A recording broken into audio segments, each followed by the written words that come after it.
पहुंचा वक्फ बोर्ड के पास और रिकॉर्ड मांग रहा है तो वक्फ बोर्ड कभी रिकॉर्ड नहीं देता।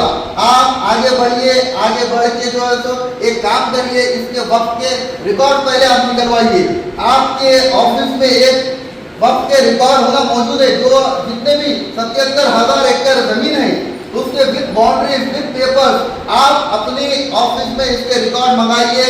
और जो बंद कुफल लगा हुआ है एक वक्फ के बोर्ड के रूम पे, उसको पहले खुलवाइए वो रिकॉर्ड रूम को, और उसके पहले ये डॉक्यूमेंट्स बाहर मंगाइए। अगर डॉक्यूमेंट चलाएंगे तभी होता है। हम देखते हैं आरटीआई डालता है, आरटीआई में डॉक्यूमेंट नहीं लिए जाते हैं, साल भर हो जाता है डॉक्यूमेंट नहीं लिए जाते हैं। और कहीं ऐसा देखा गया है कि एक वक्त की जमीन है, लोग 10-10 लाख 20-20 लाख में इसको बेच रहे हैं, जबकि ये खुला लिखा हुआ है कोई भी इंसान वक्त की प्रॉपर्टी बेच नहीं सकता।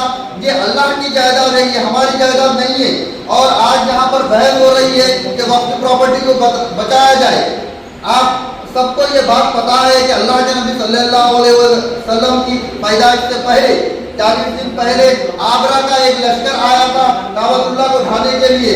तब अल्लाह के नबी सल्लल्लाहु अलैहि वसल्लम के दादा अबू मुतल्लिब वहां पर मौजूद थे। वो जो है तो मुतवल्ली थे काबे के। उनसे लोगों ने कहा और आगरा के लश्कर ने कहा कि आप परेशान नजर नहीं आ रहे हैं, सिर्फ आप अपने ऊँटों की फिक्र कर रहे हैं, अल्लाह के घर की फिक्र नहीं कर रहे। काबा को ढाने के लिए एक लश्कर आ चुका है, आपकी क्या है? वो बोले कि ये जायदाद अल्लाह की है, इसकी हिफाजत करने वाला अल्लाह है। वैसे ही ये वक्त की प्रॉपर्टी है, वक्त की प्रॉपर्टी की हिफाजत करने वाला अल्लाह है। लेकिन जो प्रॉपर्टी बच चुकी है, अपने अपने मोहल्लों में देखिए, कम से कम यहाँ पर बंगला है, 20 प्रॉपर्टीज को आइडेंटिफाई करिए, उनके डॉक्यूमेंट जमा करिए, जमा करके कोर्ट पहुंचिए और उसके लिए जो लड़िए, लड़के इसकी हिफाजत करिए। और बहुत अच्छे तरीके में दिया गया है, ये बताया गया है केशवानंद भारती 1973 में केस में सब लोग यहाँ पर जमा है, सब लोगों ने अपनी अपनी बात कही वक्त अमेंडमेंट एक्ट पे। लेकिन मैं वक्त अमेंडमेंट एक्ट पे बात नहीं करूँगा, मैं चंद ऐसे चीज़ें बताऊंगा जो आपने नहीं बताई, क्योंकि आप लोग दानिश्वर लोग हैं और अपने अपनी बात रख चुके हैं और आखिरी में मुझे मौका मिला है कि मैं अपनी बात रखूं। तो ऑलरेडी कई चीज़ें इसमें कंप्लीट हो चुकी है, तो मैं ये नहीं बताऊंगा। देखा ये गया है 2 दिन पहले एक सुप्रीम कोर्ट में पिटीशन फॉरवर्ड की गई, जिसके बारे में ना तो कोई मीडिया बता रहा है ना कोई आवाज़ उठा रहे हैं। वो ये है 1995 वक्फ एक्ट, जो अहम एक्ट है हमारा, जो वक्फ एक्ट है उसको चैलेंज कर दिया गया है।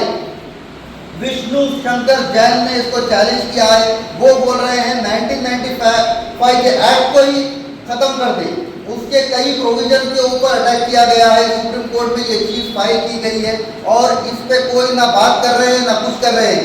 सिर्फ जो चंद अमेंडमेंट्स आए हैं, चंद सेक्शंस पे बात हो रही है लोगों की। अगर मान लीजिए 1995 एक्ट ही चला जाए, रिपील हो जाए, तो क्या हम वक्त की बात कर सकते हैं? हमें मेन एक्ट को प्रोटेक्ट करना है। और मैं ये आपको बोलता चलूं कि attack is the best form of defence.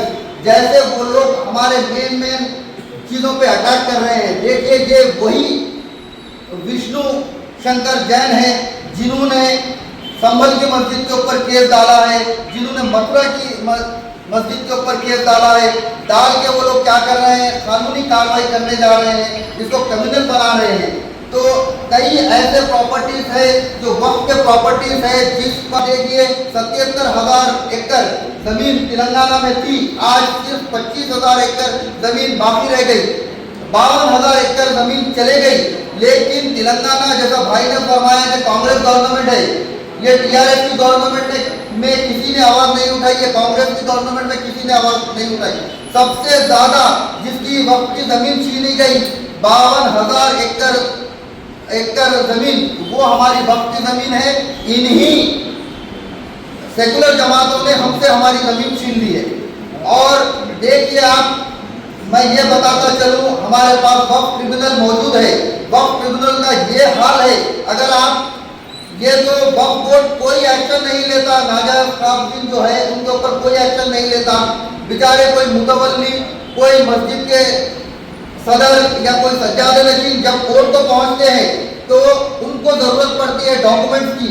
जब वो लोग पहुंचते हैं वक्फ बोर्ड को कि भाई हमको डॉक्यूमेंट फराहम कीजिए, please provide the document to fight this case.